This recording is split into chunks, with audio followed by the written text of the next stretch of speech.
오늘은 성령의 열매 8번째 시간으로요. 우리 갈라디아서 5장 22절부터 23절 말씀, 또 민수기 12장 3절 말씀을 가지고요.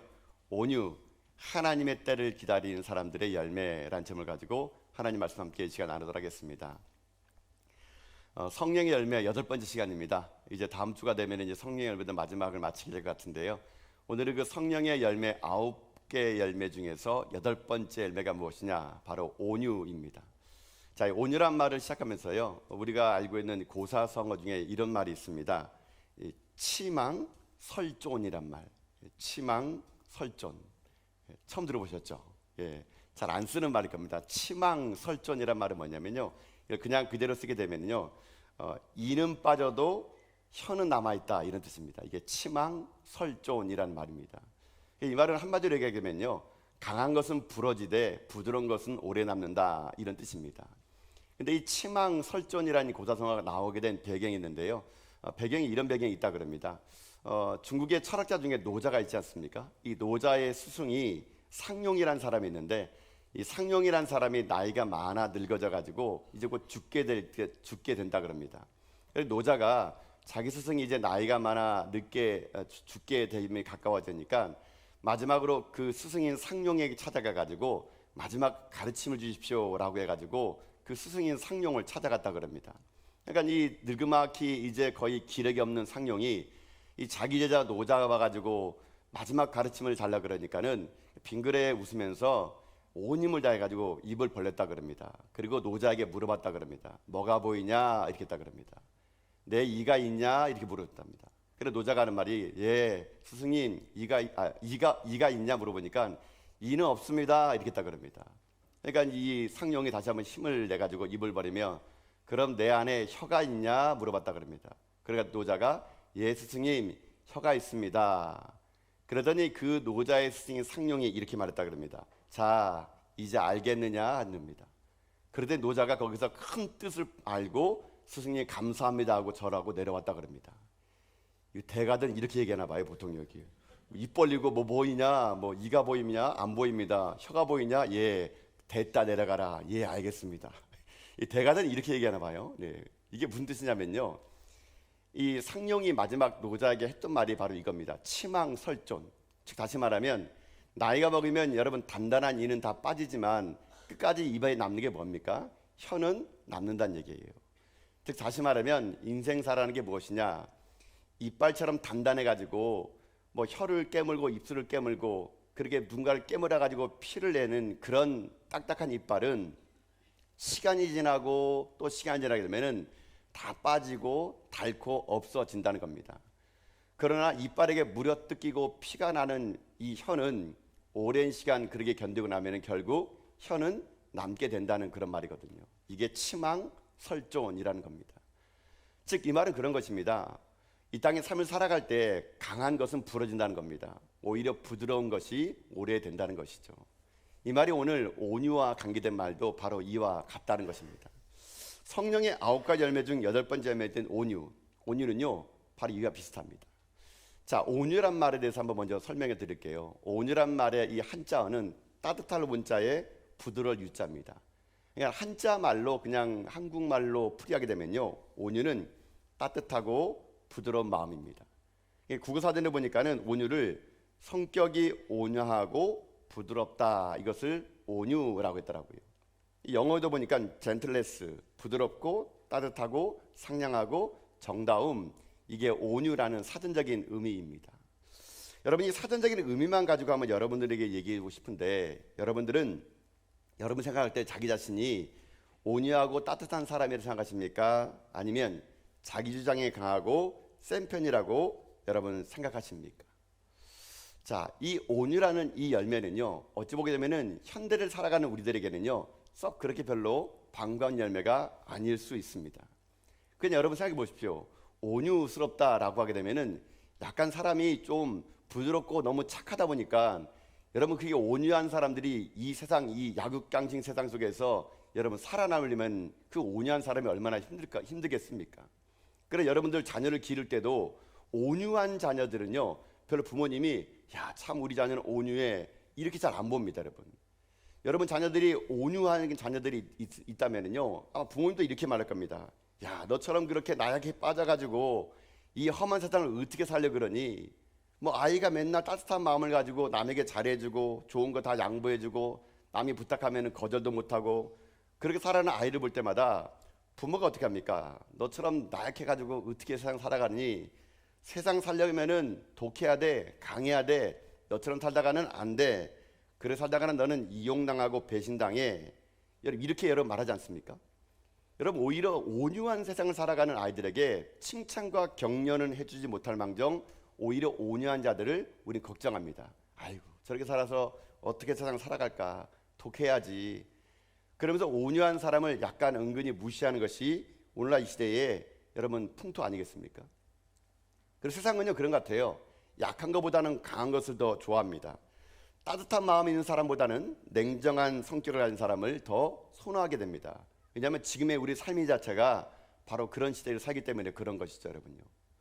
자, 이것이 세상이 말하는 온유함이라면은 그럼 여러분 성경에서 말하는 온유함은 뭘까요, 여러분? 그 따뜻하고 온순하고 온유하고 양보 잘하고 여러분 이것이 성경에서 말하는 온유일까요? 여러분 성경에서 말하는 온유는요 그런 게 아닙니다, 여러분요. 성경에 말하는 온유는 좀 다릅니다.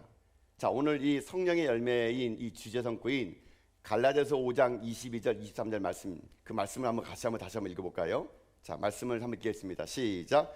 오직 성령의 열매는 사랑과 희락과 화평과 오래 참음과 자비와 양성과 충성과 온유와 절제니 이 같은 것을 금지할 법이 없느니라. 아멘. 자, 성령의 9가지 열매 중 8번째 열매인 온유는 어떤 의미일까? 자, 온유를요 이 원문을 보게 되니까 이 온유를 원문에서는 프라우테스라는 말씀입니다. 프라우테스. 이 프라우테스란 말이 중요합니다. 그냥 우리가 알고 있는 국어낱말 사전의 온유하고는요 정반대입니다. 그러니까 여러분 지금까지 알고 있던 온유는요 어찌 보면 우리들의 감정이라든가 성격을 말하고 성질을 말하는 건데요, 이 성경이 말하는 온유는 성격과 성질이 아닙니다, 여러분요. 프라우테스라는 이 헬라어는 어떤 말을 얘기냐면요, 길들여진 야생동물의 성질을 말할 때 프라우테스라는 말을 쓴다고 합니다. 그러니까 길들여진 야생동물의 성질. 그래 야생동물일 때는 얼마나 날카롭습니까? 얼마나 천방지축이겠습니까? 근데 뭐 그런 야생 어떤 동물을 길들인 겁니다. 주인이 길들여 가지고 야생동물의 그 본능은 있지만 주인의 말에 절대 복종하고 순종하여 진 상태. 그러니까 뭐 야생말을 가져다가 사람들이 탈 수 있는 좋은 말로 만들어진 상태, 그 상태를 프라우테스, 그 야생동물이 길려진 상태를 뭐라 그러냐? 바로 온유하다, 이렇게 말하는 게 성경의 온유의 정의입니다. 즉 다시 말하면 훈련을 통해서 다듬어지고 깎아진 거예요. 그래서 내 스스로 절제할 수 있는 힘이 생긴 상태, 이것이 온유입니다. 그러니까 내가 할 수 있지만 길들여진 겁니다. 그러니까 그 길들여진 사람에게, 조련사에게 복종하게 되는 거예요. 이게 바로 온유라는 겁니다. 여러분 그래서 온유와 온순은요 여러분 좀 다른 말입니다. 그냥 온순하다는 말은 뭐냐면 부드럽고 순하고 순종적일 때 참 그 사람 온순해 라고 말합니다. 저희 어머니 이름이 박온순입니다, 여러분. 저희 어머니 이름이 온순입니다. 온순인데 여러분 저희 어머님이 부드럽고 순하고 순종적인 뭐 온순 이름이지만 여러분 이 온유는요 온순과 좀 다릅니다. 온유는요 때에 따라서는 부드럽고 따뜻하지만 또는 때에 따라서는 차갑고 강한 것이 바로 온유입니다, 여러분. 이게 길들여진 온유예요, 여러분요. 여러분 뭐 이렇게 얘기해 볼게요. 여러분 개 기르시죠, 여러분. 집에서 여러분 요즘 애완견들 많이 기르지 않습니까? 여러분 잡아먹을 개 말고 여러분 말입니다. 그러니까 요즘 뭐 개 이제 식용 금지돼 가지고 많은 분들이 이렇게 안타까워하더라고요. 제가 알고 있는 분도 그 지금 걱정하더라고요. 자기가 내년에 원래 잡아먹으려고 개 이름을 지었는데 전골이 수육이 이렇게 지어놨는데 전골 수육을 못 해먹어가지고 하여튼 안타까워지는데, 여러분 어쨌거나 이 요즘에 그 개를 기르는 집안을 보게 되면은 이제 뒤늦게 웃는 분이 계신 것 같아요. 개 이름이 전골이 수육이가 뭔지를 여러분들. 자, 여러분 개를 여러분 기른다 생각해 봅시다. 자, 개를 기르면은 개 중에 여러분 훈련받은 개와 그릇 차는 개는 여러분 하는 거 땅 차이입니다, 여러분요. 예를 들면 여러분 보세요. 그 훈련받은 개들은 이제 족보가 있더라고. 족보가 있는 개들은 되게 비쌉니다, 여러분요. 족보가 있는 게 훈련받은 개와 훈련받지 않은 개, 소위 말하면 우리가 흔히 볼 수 있는 똥개 있잖아요, 똥개. 여러분 이 똥개하고 진돗개는요 이게 차원이 다릅니다, 여러분요. 여러분 예를 들면은 진돗개는요 훈련을 받은 개다 보니까 이 진돗개가 훈련받게 되면 철저하게 주인에게 복종합니다. 주인 앞에서 한없이 따뜻하고 부드럽습니다. 그런데 낯선 사람 앞에서는 진돗개가 어떻게 변하느냐? 한없이 차갑고 강합니다. 이게 훈련받은 개의 특징이에요. 근데 여러분 똥개 보세요. 똥개는요 누구에게나 부드럽습니다. 누구에게나 강도에게도 부드럽고 도둑에게도 부드럽고 분간을 못합니다. 주인이건 낯선 사람이건 다 꼬리를 흔들어요. 이 훈련받지 않은 똥개의 특징이죠. 여러분. 진돗개는요 상대가 누구에 따라서 주인이 물어하면요 가서 묻니다. 그게 호랑이더라도 덤비는 거예요. 왜요? 훈련받았기 때문에. 그러나 똥개 보십시오. 아무리 주인이 물어하더라도요 자기보다 강한 자에게는 먼저 도망갑니다, 여러분요. 먼저 꼬리를 내리고 도망갑니다. 여러분 그게 똥개거든요. 그런 똥개를 보고 온유하다고 말하지 않습니다. 진돗개를 보고 온유하다고 말하는 것입니다. 즉 다시 말하면 여러분 우리가 내 성깔이요 성질이 다 있지 않습니까? 이것이 하나님에게 훈련받으면은요 하나님 앞에서는 철저하게 따뜻하고 사람들에게는 복종하지만 불의한 세상에 대해서 예수 그리스도의 이름이 모욕되거나 하나님으로 모욕된 상태에서는 불의의 거룩한 분노를 내는 상태. 여러분 이것이 바로 온유. 이것이 바로 우리가 말하는 성경에서 말하는 프라우테스의 온유라는 겁니다.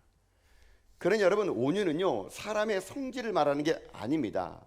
우리 가운데 길들여진 우리의 성질이에요. 하나님 앞에서 주님처럼 온유하고 부드러지는 거 이게 프라우테스라는 것입니다. 그런 의미에서 우리의 성령의 열매의 8번째 열매 속에서 우리 모두 다는요 어떻게 되느냐? 하나님의 손 아래서 우리는 훈련받아야 됩니다.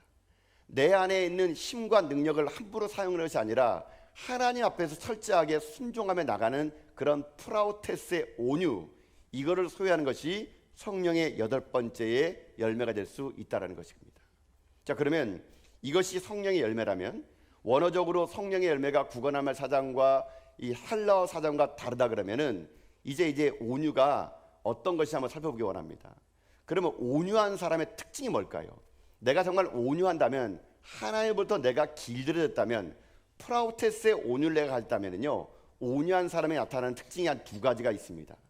오늘 이 2가지 특징을 이 모세의 이 온유함을 가지고 한번 여러분과 함께 살피는 가운데요 전 여러분의 삶도 하나님 보시기에 사람들 보기에 여러분이 온유한 사람이 된 여러분 다 될 수 있기를 여러분 주님의 이름으로 축복합니다.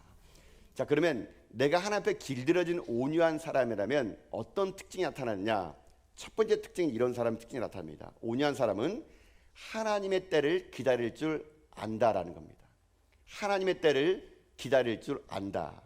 자, 이게 무슨 온유와 관계가 될까요? 자, 오늘 우리가 이 민수기 12장을 선택한 것은요 민수기 12장의 3절은요 성경에 처음으로 온유라는 단어가 여기 나오기 때문에 그런 겁니다.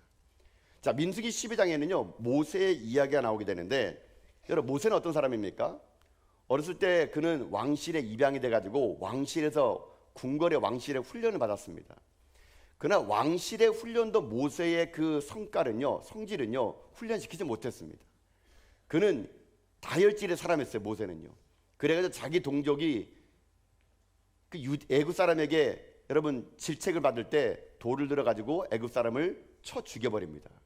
여러분 모세는 혈기가 있는 사람입니다. 아무리 세상에 왕실 훈련 받더라도요 자기 안에 그 정의로움이 때로는 통제 안 되는 힘이요 사람을 죽여버립니다. 모세는 사람을 죽여가지고 광야 40년 길을 도망가게 됩니다. 40년 동안 하나님은 광야에서 그를 어떻게 하느냐 훈련시키게 됩니다. 그런 이 모세가 출애굽을 하게 됩니다. 그런데 출애굽하는 과정 속에서 어떤 일이 생기느냐? 오늘 민수기 12장 보게 되면요 모세가 이 출애굽하는 과정 속에서 구스 여자를 취하게 됩니다. 구스 여자는 지금이 어디냐면요 에티오피아 여자, 그러니까 아프리카에 있는 여자를 취하게 됩니다. 자, 근데 이 아프리카 여자를 취하게 되는데 여기서 문제가 생기게 됩니다. 자, 오늘 이 민수기 12장의 이야기는 민수기 12장 1절을 한번 읽어봐야지만이 내용을 알 수 있는데요. 자, 민수기 12장 1절 말씀입니다. 우리 함께 읽도록 하겠습니다. 시작. 모세가 구스 여자를 취하였더니 그 구스 여자를 취하였으므로 미리암과 아론이 모세를 비방하니라. 아멘. 자, 아론과 미리암은 모세의 형과 누나예요. 자, 그러니까 지금 모세가 지금 에티오피아 여자인 그 구스 여자를 아내로 취하니까 자기의 형인 아론과 누나 미리암이 와가지고 모세를 비난합니다. 야, 모세, 너 어떻게 저런 여자하고 결혼할 수 있니? 어떻게 이방인과 결혼할 수 있니? 저렇게 새까만 애가 어떻게 결혼할 수 있니? 야, 나는 제 새까매가지고 밤에 보면은 이빨밖에 안 보이더라. 막 이러면서 막 비난을 하는 거예요, 여러분요. 그런 이 구스 여자가 결혼한 것에 대해서 이 모세가요 질타를 받게 됩니다. 가문의 망신이다. 네가 어떻게 그러고 지도하냐. 계속적인 비난을 받게 되는데 이 비난의 이 수준이요 수위가 점점 높아갑니다. 처음에는 결혼 문제 가지고 비난했던 이들이 조금 지나니까요 다른 걸로 건듭니다. 뭘로 건드느냐? 자, 민수기 12장 2절 보면은 또 이렇게 얘기합니다. 자, 읽겠습니다. 시작. 그들이 이르되 여호와께서 모세와만 말씀하셨느냐 우리와도 말씀하지 아니하셨느냐 하며 여호와께서 이 말을 들으셨더라. 아멘. 자, 들어보세요. 처음에 결혼 문제로 했다가 두 번째는요, 야, 모세 너만 지도야? 너만 기도해? 나도 기도해. 나도 하나님과 대화해. 근데 왜 너만 하나님 말씀 듣는다 그러니? 이렇게 모세의 영적 리더십에 대해서 이 미리암과 아론이 비난을 하게 됩니다. 근데 이 비난 앞에 모세가 아무런 말도 하지 않습니다. 근데 이 민수기 12장 2절 말미에 뭐라고 하느냐? 여호와께서 이 말을 들으셨어요. 자, 모세는 지금 그 비난하는 형과 누나의 말 앞에 한마디도 말하지 않습니다. 아무 대꾸도 하지 않습니다. 참고 또 참습니다. 그랬더니 하나님이 그 상태를 보고 뭐라 말하느냐? 오늘 본문의 말씀입니다. 민수기 12장 3절 말씀입니다. 자, 읽어봅시다. 시작. 이 사람 모세는 온유함이 지면의 모든 사람보다 더하더라. 아멘. 자, 이런 비난 앞에 모세가 아무 말도 하지 않더니 하나님 모세를 평가합니다. 야, 이 모세는 이 온유함 좀 봐라.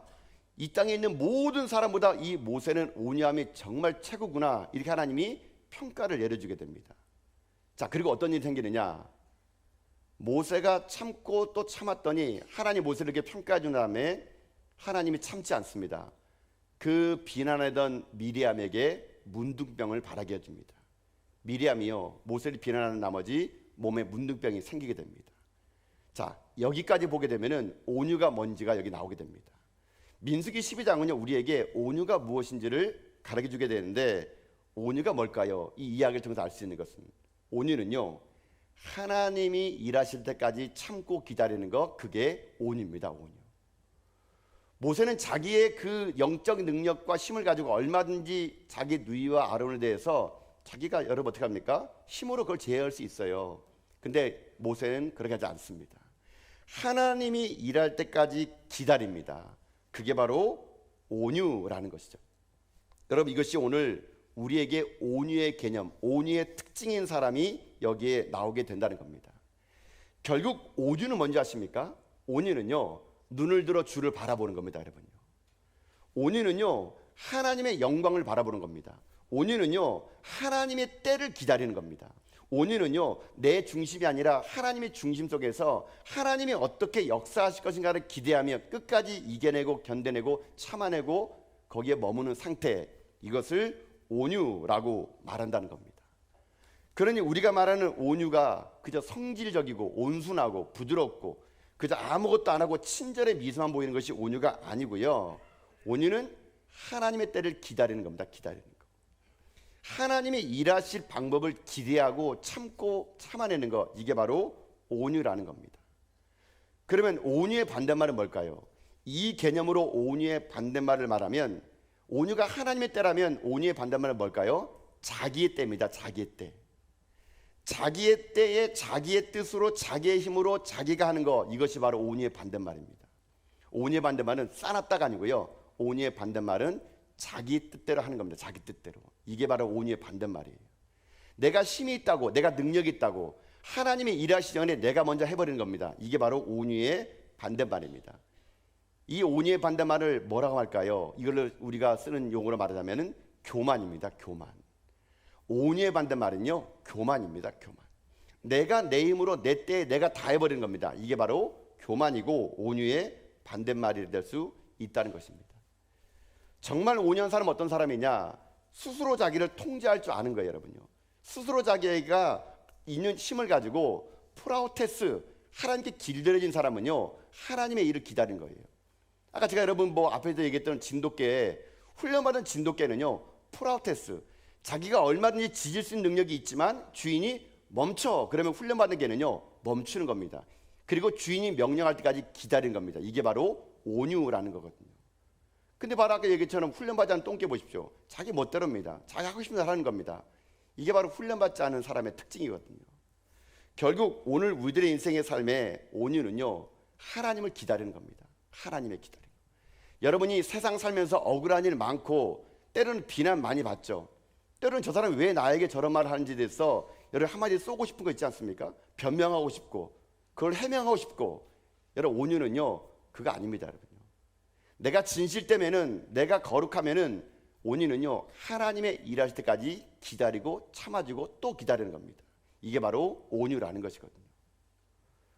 오늘 우리들의 인생의 삶의 이 온유의 개념이요, 다시 한번 새롭게 정립돼야 됩니다. 온유는 성질이 아니라 주님을 바라보는 겁니다. 주님이 일하실 때 주님의 시선, 우리의 눈을 들어 주님을 바라볼 때 그때 그것이 온유가 된다는 거죠. 아마 모르긴 몰라도 우리 전화교회도 힘을 가질 겁니다. 성도가 많아지고 예산이 많아지고 뭔가 할 수 있는 일이 많아질 겁니다. 근데 우리가 힘이 많아지고 예산이 많아지고 성도가 많아진다 그래가지고 우리가요, 우리 마음대로 그 예산을 쓰고 우리 마음대로 힘을 쓴다면 우리 교회는 온유한 교회가 아니에요, 여러분요. 우리가 아무리 힘이 있고 예산이 있고 성도가 있고 할 능력이 있다 하더라도 하나님의 때가 아니면은 하지 말아야 됩니다. 그게 바로 온유한 교회의 특징이에요. 오늘 이 시대에 우리들에게 개인이건 교회건요, 여러분이 힘을 가질 때가 분명히 올 거예요. 그 힘을 가질 때를 가지고, 그래 내가 지금 너한테는 내가 지금 현재 비굴하게 당하지만 내가 힘을 가지면 너를 어떻게 한번 해버리겠다. 그 온유 아닙니다, 여러분요. 온유는요, 하나님의 일하실 때까지 기다리고 또 기다릴 때 마침내 하나님의 영광을 드러내는 거, 그게 온유임을 여러분이 기억하십시오. 그래서 그렇게 온유한 자가 어떻게 되느냐? 주님께서는 온유한 자가요, 마태복음 5장 5절에 보면요, 이렇게 말씀하십니다. 함께 읽겠습니다. 시작. 온유한 자는 복이 있나니 그들이 땅을 기업으로 받을 것이며. 아멘. 땅을 차지한다 그럽니다. 하나님의 기업을 우리가 유업을 받는다 그럽니다. 이 땅을 차지한다는 말은 뭐냐면요, 하나님의 통치가 이루어진다는 말과 똑같다는 말이 될 수 있다는 겁니다. 사랑하는 성도 여러분, 여러분 인생 가운데 힘이 있습니까? 그거 제어하십시오. 함부로 힘쓰지 마십시오. 함부로 여러분이 하고 싶다고 말하지 마십시오. 보았다고 얘기하지 마시고요, 들었다고 말하지 마시고요. 여러분, 우리가 이 땅 삶을 살아갈 때 우리 가운데 오는 모든 것들을요, 이 모세처럼 온유함을 가지고요, 때를 기다릴 줄 아는 지혜를 통해서 여러분이 하나님의 일하실 땜을 믿음으로 고백하며 기다리는 이 시대의 진정한 온유한 사람 여러분 다 될 수 있기를 여러분 주님의 이름으로 축복합니다. 이게 온유한 사람의 첫 번째 특징입니다. 뭐라고요? 하나님의 때를 기다릴 줄 아는 겁니다. 자, 두 번째로 온유한 사람의 특징이 있습니다. 이 민수기 12장에 있는 말씀을 가지고 진짜 온유한 사람의 특징이 뭘까요? 두 번째 특징은 이겁니다. 상대를 용서하고 그 사람을 축복할 수 있다는 겁니다. 자, 온유한 사람의 두 번째 특징은요, 상대를 용서하고 그 사람을 축복할 수 있어야 그게 진짜 온유한 사람이에요. 자, 다시 이야기를 돌아가 봅시다. 자, 지금 모세가 굿수여인을 취했어요. 굿수여인을 취한 것 때문에 이 아론과 미리암이 비난하지 않습니까? 그들의 비난이 그런 겁니다. 너 그럴 수 있느냐? 어떻게 이방 여인과 결혼할 수 있느냐? 여러분, 표면적으로 보게 되면요, 아론과 미리암이 이 지적하는 말이 맞아요. 이방 여인과 결혼해서 안 되거든요. 근데 이 미리암이 이 모세를 공격하는 거는, 그게 첫 번째 문제가 결혼의 문제로 치부릴지 모르지만요, 이 내면에 또 하나의 문제가 있는 겁니다. 아까 여러분 읽었지만 민수기 12장 2절 보게 되면은 미리암이 그 말합니다. 너만 하나님과 통용하느냐? 너하고만 하나님 말씀하시느냐? 나하고도 얘기해. 이거 왜 이래? 이렇게 얘기하는 겁니다. 자, 여러분, 이 미리암이 근본적인 건 뭐냐면요, 이 이방인과 결혼한 것은 표면적인 겁니다. 미리암이 모세를 비방한 건 뭐냐면요, 자기가 주도권이 뺏겼기 때문에 그런 겁니다, 여러분. 자, 한번 상상해 보세요. 제가 이 본문의 말씀 묵상해 보면서 이 행간 속에 숨겨져 있는 미디암의 심리를 제가 한번 생각해 봤습니다. 미디암이 왜 이런 말을 했을까? 너만 하나님과 대하니 나도 대하에, 이런 말. 즉 지금 미디암은요, 모세가 자기만 하나님과 대하는 줄 알고 모세가 거만하다고 생각하는 겁니다. 나도 하나님 앞에 쓰임받는 종인데 왜 너만 하나님께 쓰임받나 그러니, 너만 하나님과 대화하는 줄 아니? 나도 하나님께 대화해. 그러면서 모세를 비난하는데, 이게 진짜 미리암이 화난 게 바로 이거예요. 자, 미리암이 왜 그랬을까? 자, 생각해 봤습니다. 미리암은요, 원래 여걸입니다. 여걸. 여러분, 이 모세를 바로의 공주에게 소개시킨 사람은 누구예요? 이 미리암입니다. 미리암. 자기 누나가 소개시켜줘요. 당도라입니다. 당도라. 여러분, 모세와 함께 홍해를 가를 때, 출애굽을 알고 홍해를 가를 때, 홍해가 딱 끝나자마자 미리암이요, 그 홍해를 가르신 하나님을 찬양하는 게 출애굽기에 보면 나와요. 그때 미리암이 소고를 치고 하나님을 찬양할 때 많은 무리들이요, 이 미리암을 따르게 됩니다. 미리암의 노래에 따르게 됩니다. 근데 어느 순간부터 이 미리암의 존재는 점점 사라지고요, 모세가 전체 이스라엘 백성 가운데 지도자로 등극을 하게 됩니다. 아마 모르긴 몰라도 이때부터 미리암에는요, 모세에 대한 시기심이 있었던 것 같아요. 그래서 그 시기심이 있어가지고 모세에게 분노가 쌓였다가 지금 이 모세가 구스 여인과 결혼하는 걸 가지고 지금 모세를 공격합니다. 하나님이 너하고만 얘기하느냐라는 겁니다. 자, 근데 이 모세가요, 이 말을 듣고 아무런 말을 하지 않는데, 여러분, 이 미리암이 말한 말을 한번 묵상해 보십시오. 제가 이 본문의 말씀을 행간을요, 여러 번 읽어봤거든요. 이 미리암의 상태가 왜 이랬을까? 모세는 왜 말을 안 했을까? 근데 미리암이 너만 하나님과 대하느냐, 하나님 너와가 말씀하느냐라는 말은 이게 무슨 말일까요? 이 말을 가만히 생각해 보면요, 하나님 모세하고 얘기를 했다라는 걸 알 수 있습니다, 여러분. 모세는 지금 어떤 상황에서 결혼했냐면요, 모세는 이 문제를 가지고 그는 기도를 했던 사람입니다. 하나님과 기도했을 때 하나님이 모세에게요, 아마 이 마음, 결혼할 수 있는 마음을 모세에게 주었던 것 같아요. 그러니까 모세가 그 하나님 음성을 들었기 때문에 모세가 결혼을 구스 여자와 결혼을 한 겁니다, 여러분. 만약에 모세가 자기의 정력에 따라서 결혼했다 그러면요, 미리암이 이 말을 했을 때 분명히 모세는요, 그거에 대해서 반발했을 겁니다. 그렇지 않다고. 내가 내 아내가 죽고 나서 지금 이제 이 광야길을 걸어가는데 얼마나 외롭까. 누나는 그거 내가 한마디 말 이해하지 못해? 아마 자기의 정욕에 의해서 이 구스연을 취했다면 미리암의 말 한마디에 변명하고 설명하고 그것을 얘기했을 거예요. 근데 모세는요, 기도한 사람입니다. 기도하고 응답 받았던 것 같아요. 그러니까 미리암이 얘기합니다. 야, 그거 하나님이 너하고만 얘기한 줄 알아? 나도 물어봤는데 하나님이 아니라 그래. 이렇게 하면 모세는 기도의 응답에 확신이 있었기 때문에 이 일을 한 거예요. 그러니까는 미리암이 아무리 여러분 모세에 와가지고 비난한다 하더라도 모세가 어떻게 하는지 아십니까? 이런 반응 보입니다. 미리암이 와가지고 어떻게 구스 여자 결혼할 수 있니? 집안의 망신이야. 너만 하나님과 대하니 나도 대하해. 근데 모세는요, 그런 비난 앞에서 아마 얘기했을 겁니다. 그래? 그래? 그럴 수 있지 뭐. 그래? 모세가 왜 이렇게 했을까요? 모세는 마음속에 확신이 있었습니다. 아무리 네가 날 비난하고 아무리 내가 알게 뭐라 하더라도 나는 하나님과 기도한 사람이야. 하나님이 내게 응답을 주셨어. 이거 내가 하고 싶은 일이 아니라 내가 기도했을 때 하나님이 나에게 이걸 허락해 주기 때문에 이건 하나님의 일이야.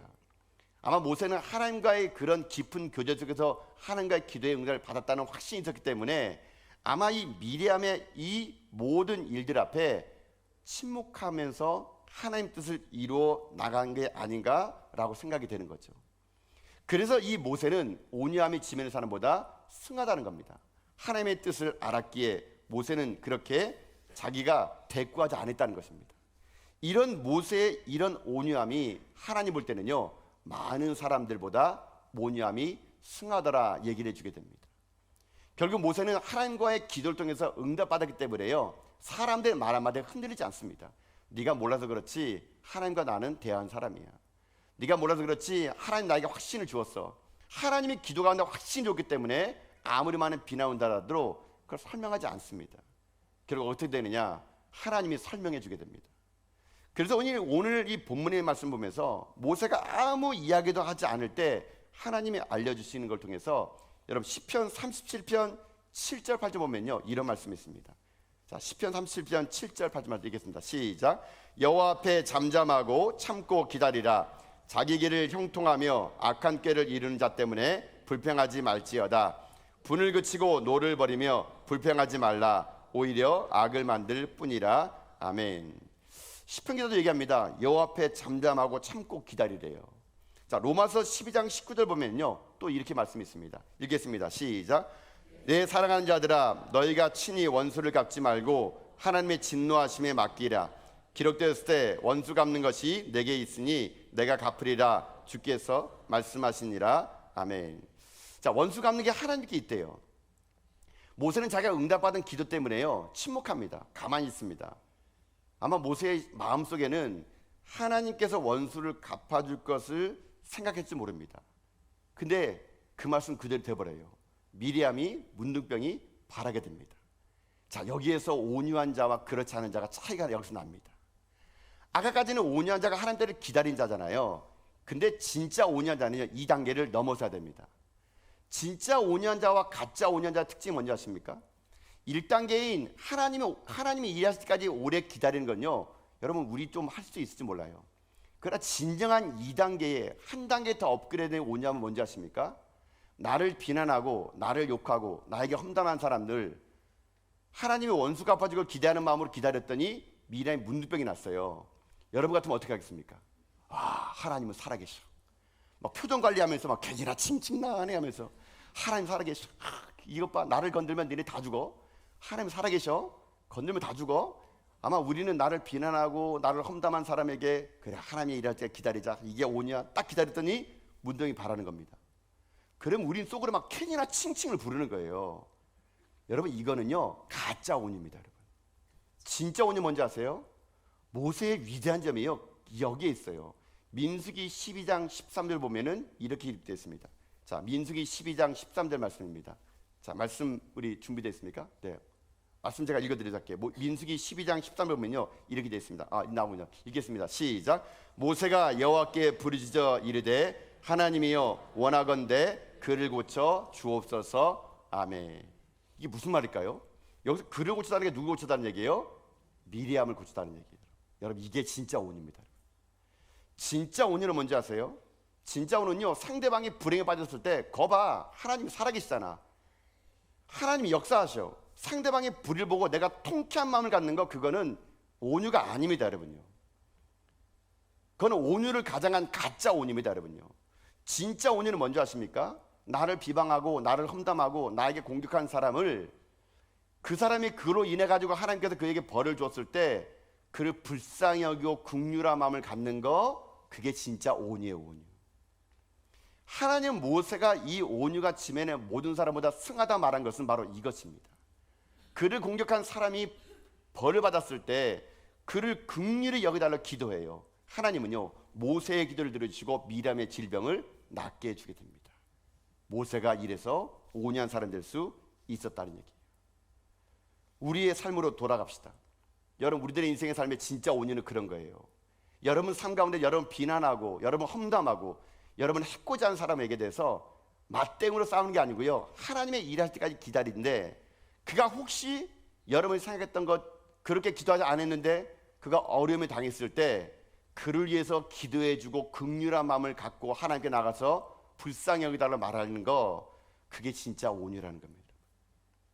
여러분, 그래서 온유는 프라우테스, 훈련돼야 되는 거예요. 여러분, 우리 인간들은 얼마나, 여러분, 그게 안 되잖아요. 여러분요, 나를 한 대 쥐어 때린 사람 여러분 한 대 때립니까? 우리 10대 때려야 시원하잖아요.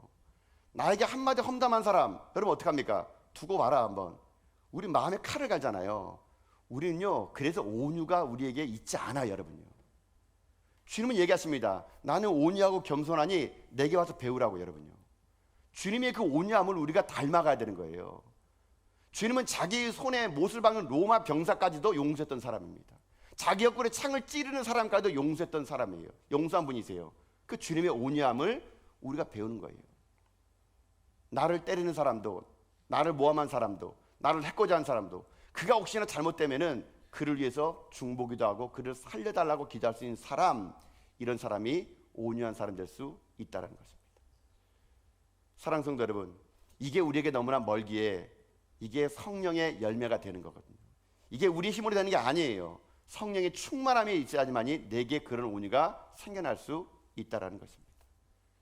오늘 여러분의 삶 속에 용서하지 못한 사람이 있다면 이 시간 용서하셔야 됩니다.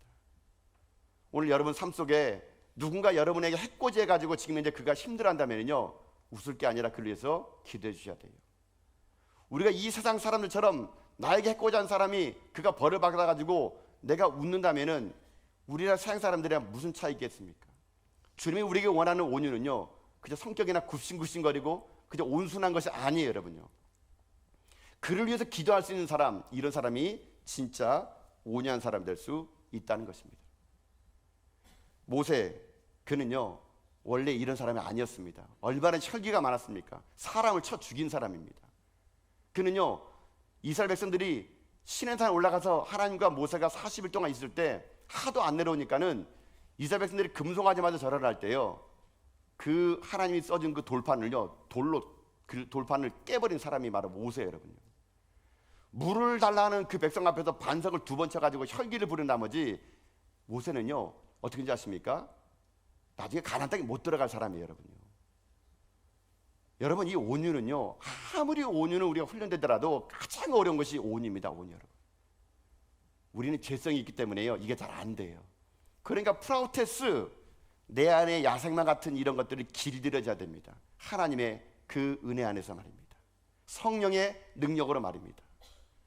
오늘 여러분의 삶 속에 저는요 이런 프라우테스의 길들여진 온유가 여러분의 성분 될 수 있게 여러분 주님의 이름으로 축복합니다. 진정한 온유란 성질이 아니에요. 온순이 아니에요. 굽신거리는 게 아닙니다. 친절한 게 아닙니다. 여러분을 대적하는 자리에서 기도할 수 있는 사람, 이게 진짜 온유임을 여러분이 기억하시면서 여러분 삶 가운데 모세처럼 이런 온유함을 가지고 하나님 앞에 여러분 그 다음 주일에는요 하나님 여러분 평가할 때 이 사람 누구누구는 온유함이 이 땅에 있는 모든 사람보다 정말 승하더라 라는 말을 듣는 정말 이 시대의 온유한 사람 다 될 수 있기를 여러분 주님의 이름으로 축복합니다. 사랑하는 성도 여러분, 성령의 9가지 열매 중 8번째인 온유는요 우리가 길들여져야 하면 나오는 열매입니다. 프라우테스, 길들여져야 됩니다. 온유는 여러분 성질이 아닙니다. 성깔이 아닙니다. 부드러움을 뛰어넘는 겁니다. 온유는요 뭐라 그랬습니까? 하나님의 일하실 때까지 기다리는 게 온유예요. 온유는요 상대방을 용서하고 그를 축복하는 게 진짜 온유입니다. 여러분이 이런 진정한 온유의 성경적인 온유를 가지는 가운데 이 성령의 열매를 가지고 세상에 나가서 정말 여러분들은 참 온유한 자라는 별명을 듣는 여러분과 제가 다 될 수 있기를 여러분 주님의 이름으로 축복합니다. 아멘.